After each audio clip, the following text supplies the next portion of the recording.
तो क्या अपने पापों की सजा भुगत रहे दिल्ली के सीएम अब 10 साल तक जेल में सड़ेंगे? क्या केजरीवाल को जबरदस्ती जेल में रखा गया है? क्या अब अकेले रह जाएंगे अरविंद केजरीवाल? क्या हुआ जब जनता के सामने मगरमच्छ वाले आंसू बहाकर पति के लिए सहानुभूति बटोरने की सुनीता केजरीवाल ने की कोशिश? आपको दिखाते हैं, बताते हैं सब। आप भी इस खबर को ज्यादा से ज्यादा लाइक और शेयर कर अपना प्यार और सपोर्ट दिखाएं और कमेंट में इसे लेकर आप भी अपनी बात, अपनी राय जरूर रखें। चैनल के साथ जुड़कर चैनल को सब्सक्राइब कर हमारी आवाज बने। तो दिल्ली के मुख्यमंत्री पिछले 40 दिनों से ज्यादा सलाखों के पीछे हैं, लेकिन पत्नी सुनीता केजरीवाल पति की गैर मौजूदगी का किसी को भी एहसास नहीं होने दे रही। हाई कोर्ट से लेकर सुप्रीम कोर्ट तक से तमाचा खाने के बाद भी पूरी आम आदमी पार्टी केजरीवाल को कट्टर ईमानदार दिखाने की पूरी कोशिश कर रही है, लेकिन असर कुछ नहीं दिख रहा। जनता लगातार सच्चाई से रूबरू हो रही है। नेता साथ छोड़कर अब जाने लगे हैं। साथ ही पार्टियों के नेता भी केजरीवाल को भ्रष्टाचार बताकर भागने लगे हैं, लेकिन सुनीता केजरीवाल पति को ईमानदार बताकर सहानुभूति बटोरने की कोशिश कर रही हैं और कोई मौका नहीं छोड़ना चाहती। अब देखना होगा कि जो थोड़ी बहुत सहानुभूति मिल रही है वो वोटों में तब्दील होती है या फिर नहीं, क्योंकि पार्टी ने केजरीवाल की गिरफ्तारी को वोटों से भुनाने की भरपूर कोशिश की और बीड़ा उठाया है सुनीता केजरीवाल ने। देश भर में वो लोकसभा के चुनाव का प्रचार कर रही हैं और इसी कड़ी में सुनीता केजरीवाल गुजरात पहुंची थी।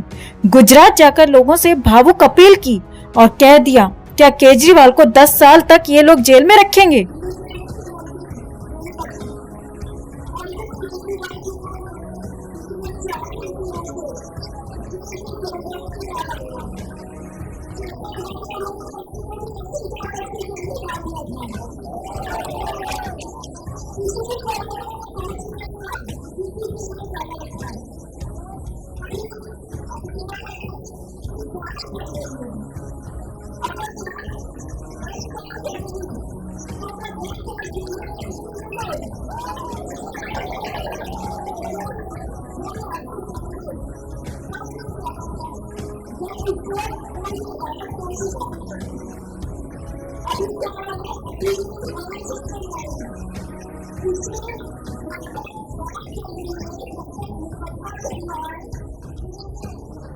तो सुनीता केजरीवाल को बता दें कि उनके पति ने ईडी के 9 समन की धज्जियां उड़ाई थी और केजरीवाल एक प्रभावी व्यक्ति हैं, जांच को प्रभावित कर सकते हैं, इसीलिए जेल से बाहर आना उनका मुश्किल नजर आता है।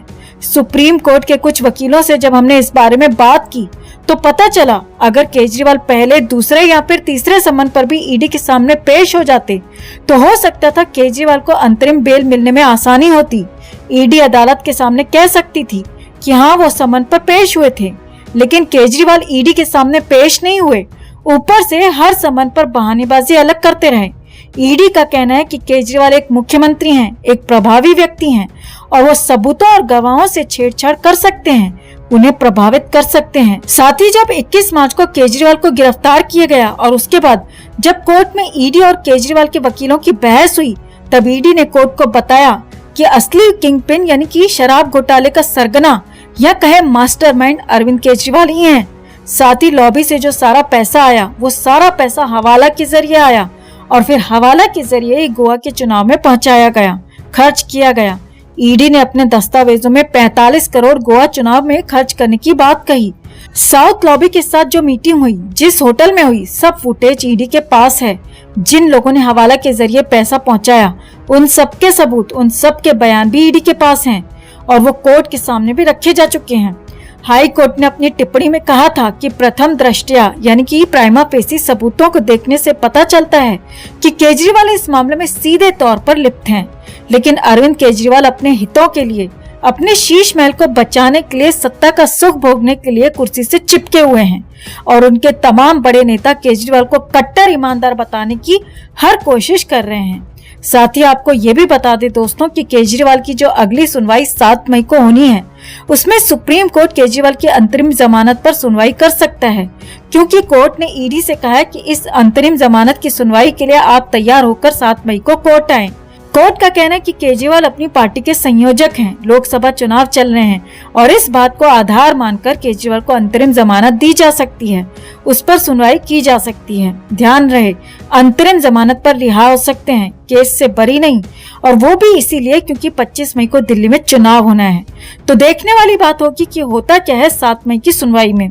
अब देखना होगा कि अगली सुनवाई में केजरीवाल को जमानत मिलती है या नहीं, या फिर केजरीवाल जेल में ही लंबे वक्त तक रहते हैं। जैसे मनीष सिसोदिया को तकरीबन 14 महीने से ज्यादा का वक्त हो चुका है, सत्येंद्र जैन को 2 साल से ज्यादा बीत चुके हैं। तो इस मामले में 7 मई की जो तारीख है वो बेहद ही अहम रहने वाली है। वैसे आपको क्या लगता है दोस्तों, क्या 7 मई को अरविंद केजरीवाल को जमानत मिल सकती है, मिल पाएगी या मिलनी चाहिए? कमेंट में से लेकर आप भी अपनी बात, अपनी राय जरूर रखिए और वीडियो को ज्यादा से ज्यादा लाइक और शेयर कर अपना प्यार और सपोर्ट भी जरूर दें। शराब घोटाले में चले हंटर के बीच केजरीवाल पर एक और आफत आ गई है। एक तरफ सीएम केजरीवाल की सुप्रीम कोर्ट ने मुश्किलें बढ़ा दी हैं, तो दूसरी तरफ खबर है कि आम आदमी पार्टी के 35 विधायक पार्टी छोड़कर जा सकते हैं, क्योंकि सुनीता केजरीवाल को कमान देना तमाम नेताओं को पसंद नहीं आ रहा है, जिससे आम आदमी पार्टी में अंदर ही अंदर घमासान मचा हुआ है। तो क्या टूट जाएगी आम आदमी पार्टी? क्यों जेल के अंदर केजरीवाल हैं बेहाल? और क्या सच में सुनीता केजरीवाल ही साबित होंगी आम आदमी पार्टी का काल? आपको दिखाते हैं, बताते हैं सब। आप भी इस खबर को ज्यादा से ज्यादा लाइक और शेयर कर अपना प्यार और सपोर्ट दिखाएं और कमेंट में इसे लेकर आप भी अपनी बात, अपनी राय जरूर रखें। चैनल के साथ जुड़कर चैनल को सब्सक्राइब कर हमारी आवाज बने। तो 15 जून तक आपके तमाम विधायक खेला करने की तैयारी में हैं। ये दावा हम नहीं कर रहे, बल्कि खुद बिहार से आम आदमी पार्टी के ही नेता ने एक चैनल को दिए इंटरव्यू में किया है। और इस आप नेता का नाम है विकास कुमार ज्योति, जिन्होंने अपनी पार्टी के खिलाफ मोर्चा खोल दिया और जेल से सरकार चला रहे केजरीवाल के खिलाफ गुस्सा जाहिर करते हुए ऐसा खुलासा कर दिया कि पूरी आम आदमी पार्टी हैरान हो गई, क्योंकि उन्होंने अपनी ही पार्टी और अपने ही मुख्यमंत्री का खुले शब्दों में विरोध किया और विरोध करते हुए साफ शब्दों में कहा, आम आदमी पार्टी बारूद के ढेर पर बैठी हुई है। 15 जून के अंदर पार्टी में महाटूट होने वाली है। 30 से 35 विधायक एक साथ पार्टी छोड़ने वाले हैं। नेता और कार्यकर्ता विशुद्ध हैं। पार्टी में डिक्टेटरशिप कायम हो गई है। हम उम्र होने के बावजूद संजय सिंह जी राजमाता सुनीता केजरीवाल के पैर छू रहे हैं। अब इस पार्टी में भी पैर छूने वाली संस्कृति पनप गई है। तो ये बात काफी वक्त से निकलकर सामने आ रही है कि जब से केजरीवाल ने जेल से सरकार चलाने और बाहर पार्टी की कमान सुनीता केजरीवाल को देने का फैसला किया है, तब से पार्टी के अंदर बवाल मचा हुआ है, क्योंकि केजरीवाल ने एक झटके में ही पार्टी के बड़े नेताओं को दरकिनार कर दिया। उन नेताओं को जो रात दिन पार्टी के लिए काम कर रहे थे। कुर्सी घर से बाहर न चली जाए, इसीलिए खुद जेल से ही सरकार चलाने की नौटंकी दिखा रहे हैं।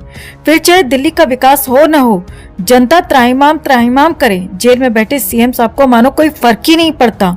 इस बात का खुलासा खुद आम आदमी पार्टी के नेता विकास कुमार ज्योति ने खुले तौर पर कर दिया है।